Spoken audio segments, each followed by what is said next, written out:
Hello, this is William from Visual Components. In this video, I'm going to show you how to simulate a process using a human, machine, and robot. We are going to build the layout and process step by step using the Works library. To get started, clear the 3D world of all components. I'll now go to my eCatalog panel, expand Models by Type, scroll down, click Works to access the Works library. From here, I'll add a Works task control and a Works process component. The first step in the process is to create a part. I'll go back to my eCatalog panel and select Products and Containers. I'll now do a search for a cylinder. I'll add the first cylinder to the 3D world and copy its name. Now select the Works process component, and in the Component Properties panel, I'm going to use a Create task to create that cylinder. I also assign a new product ID to the cylinders to be 111 to indicate the first step in the process. Create the task, run the simulation, and here are the new cylinders. Let's now transport out the cylinders. I'll reset the simulation. After we create the cylinder, I will add a Transport Out task. You can leave the All checkbox selected, or you can clear it and just define the product ID you want to transport out, which in this case is 111. Create the task, and now if we run the simulation, you can see the cylinders are not moving. That's because you need to add a connection to the end of the process component here for the parts to transport out. Reset. I'll now go to my eCatalog panel and click Conveyors New. I'll double-click the first item, which adds the conveyor to the 3D world and plugs it into the end of the process component here. So now when I run the simulation, you can see the cylinders are created and they are being transported onto the path of the conveyor and move along it. Let's now add another process component to the end of the conveyor here to receive these parts. Reset, go back to the Works library. Let's now add another Works process component and plug it into the end of the conveyor here. If you were to run the simulation, let me speed it up. Here come the cylinders, and once they reach the process component, notice that they're not stopping. That's because we have not told this process component to transport in these parts, so they just move in and out. Reset, make sure the process component here is selected. Let's now add a Transport In task. You can leave the Any checkbox selected, or you can define the product ID you want, which is 111. Create the task, run the simulation. Here come the parts, and we expect them to stop now in the process component. And they do. Let's reset the simulation, and now let's add a resource to the 3D world to move the cylinders at this location to another location. Let's use a robot. I'll add a Works robot controller to the 3D world. I'll go to a top-down view, and let's move the controller to the side of the process component here. You can connect a robot or a robot positioner to this controller. I'll do that now. In my eCAD, I'll expand robot positioners, select Visual Components, and I'll add this big boy here, the robot floor track. And I can plug the track into the controller. There we go. Let's now plug a robot into the platform here of the track. I'll go back to my eCatalog panel, expand robots, scroll down, select Visual Components. I'll add a generic articulated robot to the 3D world. And now I'll plug the robot into the platform of the track. Let's now test the connection. So I'll click the robot and then turn on the Interact command. And then when I interact with that platform of the track, you can see the robot is moving with it. Great, that's what we want. Let's reset, and if you need to reposition the robot, for example, the robot might be a bit too far, I'll select the Works robot controller here, turn on the P&P command, and since the track is attached to the controller, it moves with it, and since the robot is attached to the track, it also moves when I move the controller. So right about here is fine for the robot. Let's now create a pick task for telling the robot to pick up parts here. So select the Works process component. After we transport in that part, let's change its ID. So let's add a Change ID task. And we're changing it from 111 to 222 because we're now in the second step of the process. Create the task, and instead of using a pick task, I'm going to use a feed task. So as long as there is a part available, it's going to feed it to the process. We don't want to feed everything, so let's clear the all checkbox. We just want to feed a part that has a product ID of 222. Let's now give this task a name, so I'll call it pick 222. And this name allows you to assign this task to a resource. Now if you want to assign it to the robot, you have to select the robot controller, go to the component properties panel, and in the default tab, go to the task list, and then add that task name. So it's called pick 222. Let's now go back to our works process component, and I think I forgot to create the feed task, and I did, because you can see here, we transport in the part, we changed its ID, but I did not add that feed task. So let's create that. Let's now create a need for that part, because if I was to run the simulation, here come the cylinders, the robot's not going to pick up the cylinder. And you can see nothing happens. That's because there's no need for this part, so the robot's not going to pick it up. So let's create the need now, reset, and let's move the part all the way to the other end of the track here. Go back to your works library. Let's now add another works process component. I'll go to a top-down view, and right about here is fine. Let's now create a need for the part with a need task. And what do we need? We need a component that has a product ID of 222. Create the task, and now if I run the simulation, we should see the robot pick that part. And it does. So far, so good. The robot should now place that part. And it is. It's just not using the best configuration I want. Let's wait until the end. And touchdown. There we go. Let's now run the simulation. And the process will just loop back. We'll pick another part and place it there. So let's make some changes to the robot. And to do that, we need to select the Works Robot Controller here. The robot was moving a bit slow, so I'll select the Speeds tab. And by default, it will use 50% of the joint force and speed for the movements. But I want to use 100% for the joint force and 100% for the joint speed. Let's now click the Track tab.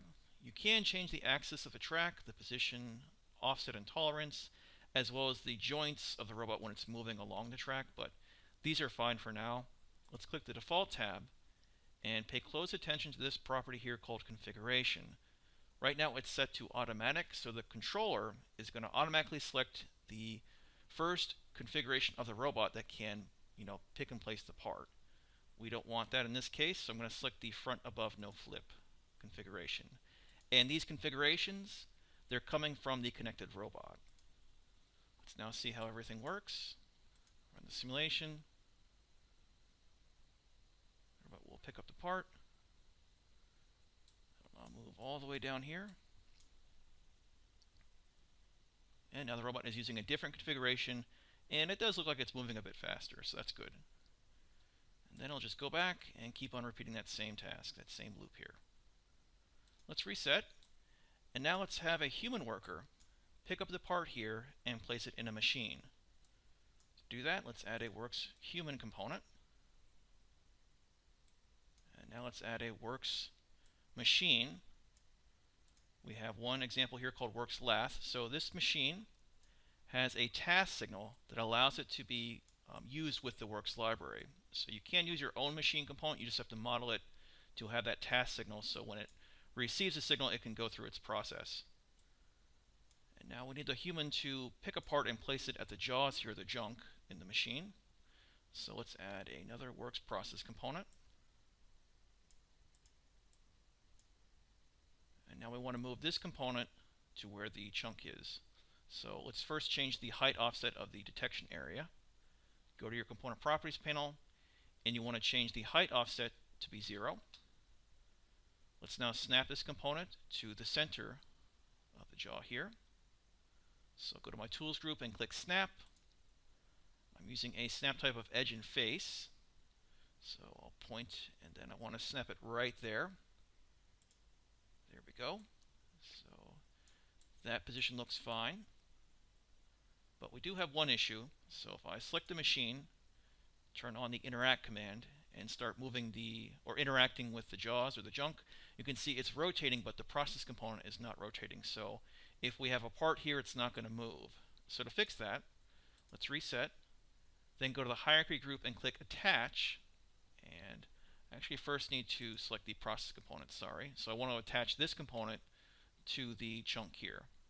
So let's go to the hierarchy group, click attach, and we're going to attach it to the node of the jaws or the junk here. So now when I interact with the junk, you can see that it's now everything is spinning together, and that's what we want.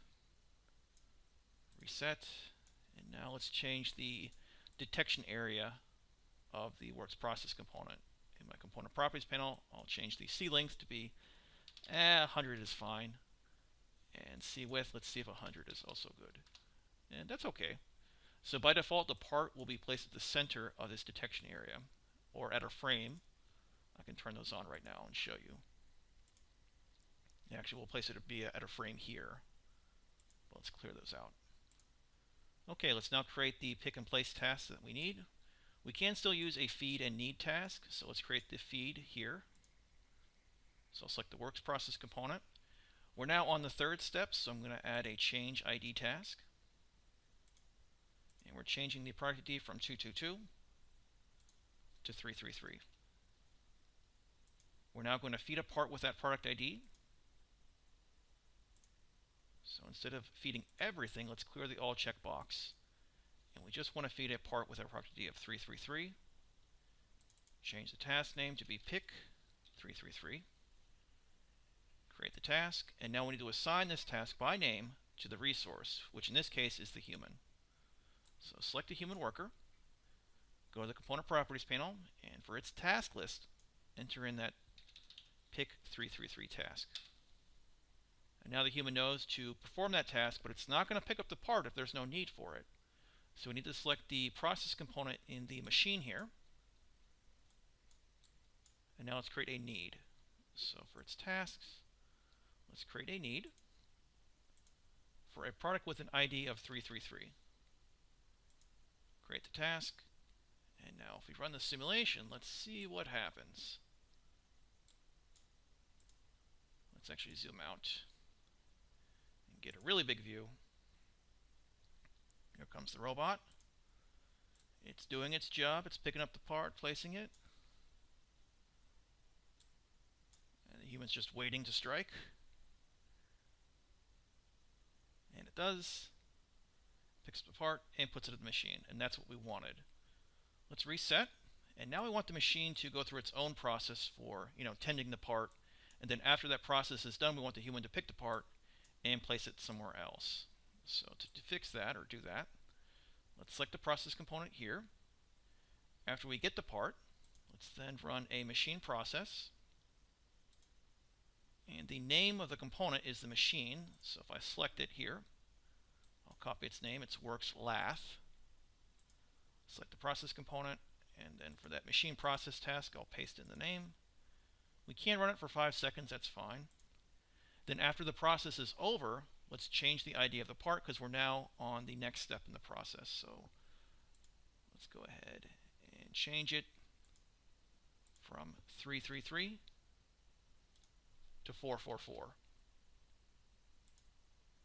And then after we change the product ID, let's now have the human worker pick up the part.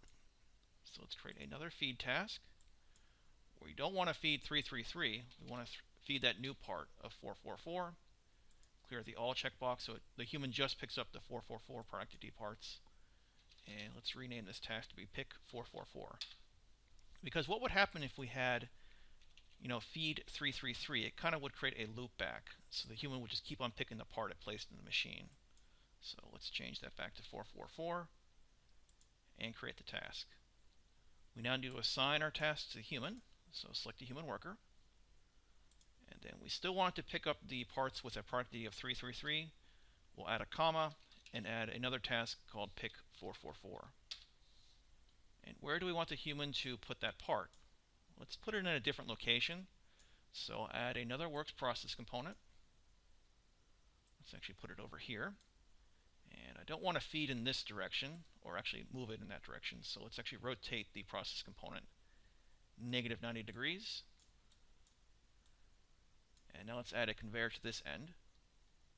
So go back to my ECAT, select conveyors new, and double click the conveyor item. So now let's select our process component here. We know that it needs that part from the machine, so let's add a need task. And we need a component with a product ID of 444. After we get the part, let's change its ID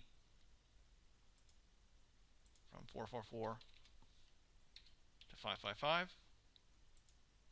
And now let's transport it out onto the conveyor.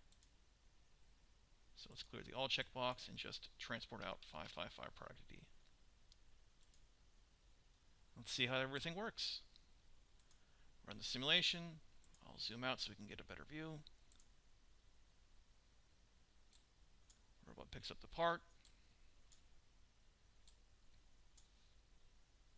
And you can see the human, she's ready to strike. She wants that part.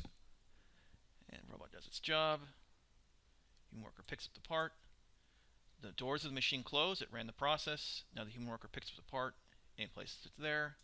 And it runs down the conveyor. Yes! So we have one full process working the way we want. Great. And you can see everything just loops back. So the robot will pick another part and place it.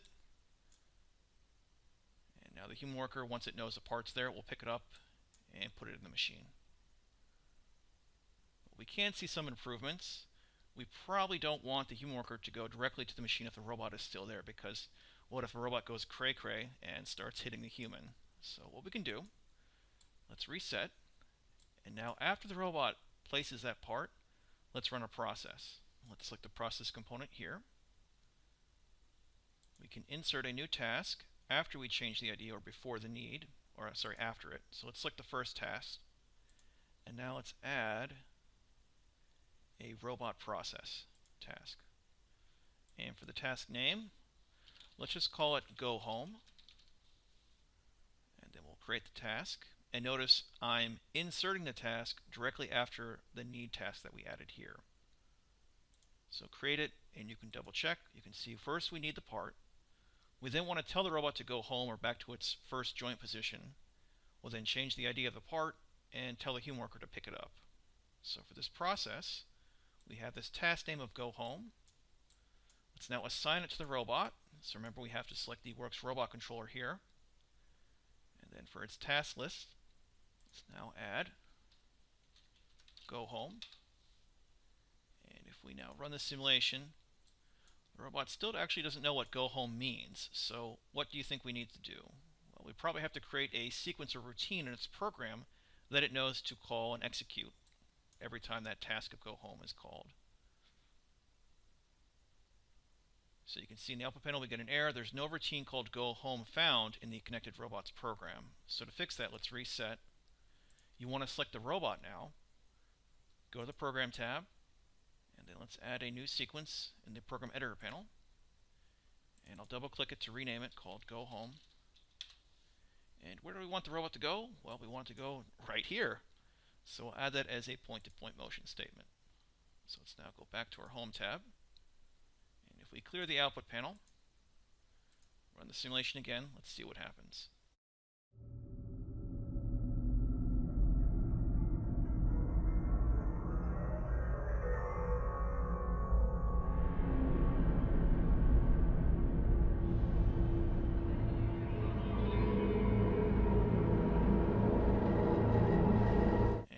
Robot's now going home.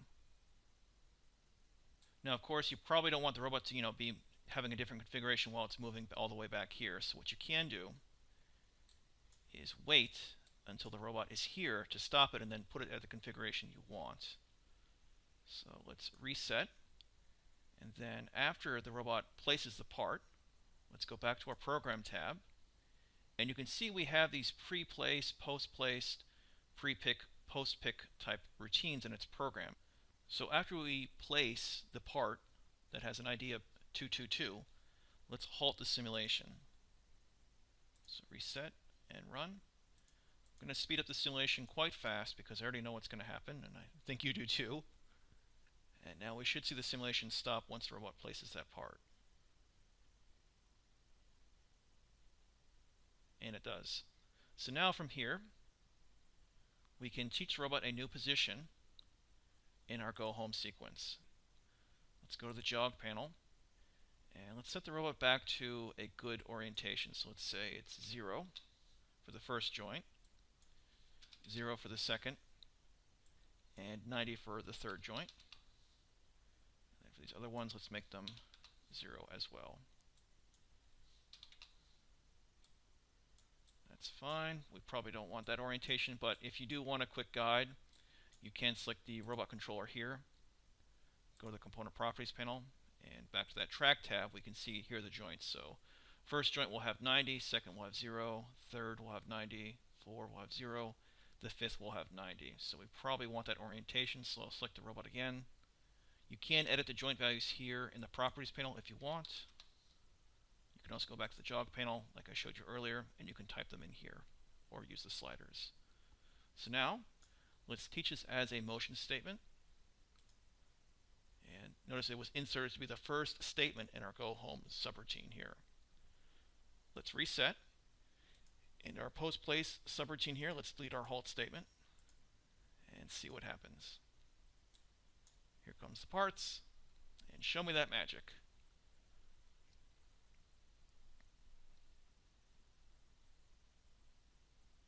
And yep, there we go. So the robot, it knew when it placed the part to go to this position and then move all the way back here.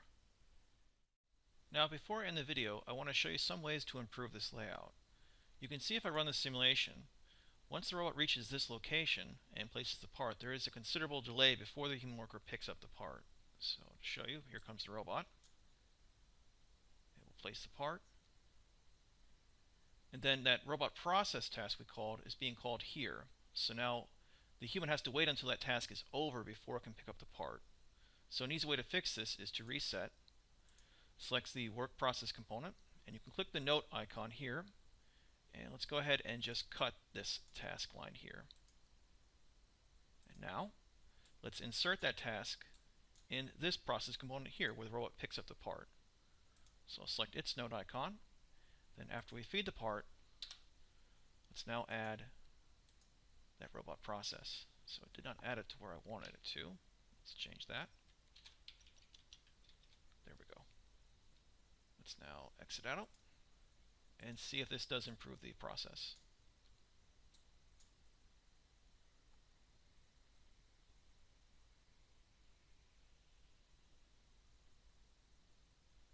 And it does. So the robot knew to pick up the part, but then of course it knows it has to complete the need task first before it can do the task that was called here for that robot process. And that's why the human picks up the part as soon as the robot starts moving again. So to show you again, the robot places the part and the human goes and picks up the part. Now if you do want to have some delay before the human comes here, you can select the process component, and before the feed task you can add a delay, or you can also run a human process task too. Now another thing to notice is how the human worker is going from the machine to this location here to place the part. So we can see that it's kind of walking through the detection area. And to show you again, human goes to the machine and just walks right through. So what you can do is change the location of where you want this resource to stand when it places the part. Let's reset and select the process component here. I'll now go back to my 3D World toolbar and turn on the frames.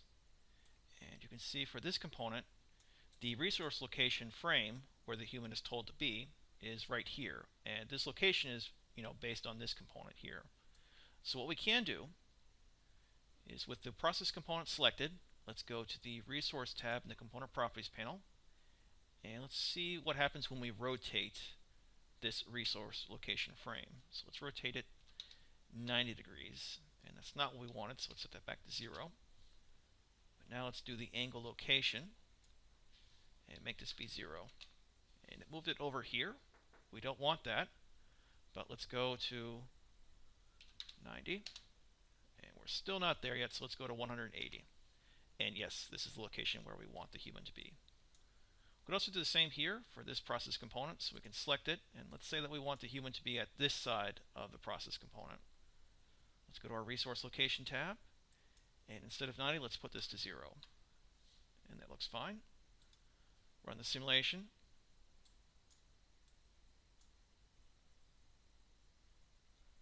And let's see what happens. And yep, human worker goes to this location, picks up the part, goes to the machine, and then goes to this location to place the part. Great. Okay, this completes the video. If you have any more questions, please feel free to visit our forum at forum.visualcomponents.com. And as always, I hope you have a wonderful day.